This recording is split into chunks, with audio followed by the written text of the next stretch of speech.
কাজ না করে ঘোস্ট ও টাস্কমাস্টারের মধ্যে ঝগড়া বাঁধে। একজন বলে ওরে ধ্বংস করো, আরেকজন বলে না ওকে রক্ষা করো। বাকিরাও দ্বিধায় পড়ে যায়। ভ্যালেন্টিনা তখন চুপ করে সব দেখে যায়। এই বিশৃঙ্খলার মধ্যে গোস্ট ও টাস্কমাস্টারের মধ্যে ঝগড়া বাঁধে। একজন বলে ওরে ধ্বংস করো, আরেকজন বলে না ওকে রক্ষা করো। বাকিরাও দ্বিধায় পড়ে যায়। ভ্যালেন্টিনা তখনও চুপ করে সব দেখে যায়।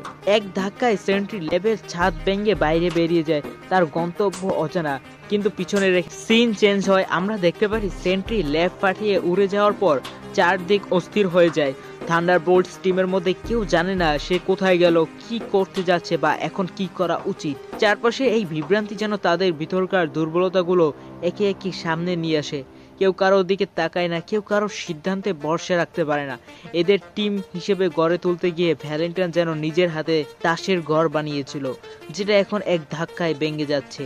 টাস্কমাস্টার সবার থেকে আলাদা হয়ে পড়ে একটা নির্জন ঘরে নিজের ছায়ার দিকে তাকিয়ে থাকে। সেই যেন নিজের অস্তিত্ব নিয়ে প্রশ্ন জেগেছে তার মধ্যে। পুরনো স্মৃতিগুলো দম বন্ধ করা অন্ধকারের মতো ফিরে আসে। তার শরীর স্বয়ংক্রিয়ভাবে প্রতিক্রিয়া দেয়, কিন্তু মন ততক্ষণে অন্য কোথাও। নিজের অস্তিত্ব নিয়ে এখন দ্বিধায় পড়ে সে বুঝে সবার সঙ্গে মিলিয়ে চলা যতটা কঠিন, নিজের সঙ্গে মেলানো তার চেয়েও বেশি কষ্টকর। এদিকে শহরের বুকে প্রবেশ করে সেন্ট্রি। অন্ধকার মেঘের মতো তার শরীরের চারপাশে শক্তির ঢেউ, গতি, আঘাত, বিস্ফোরণ সবকিছুই হয়ে ওঠে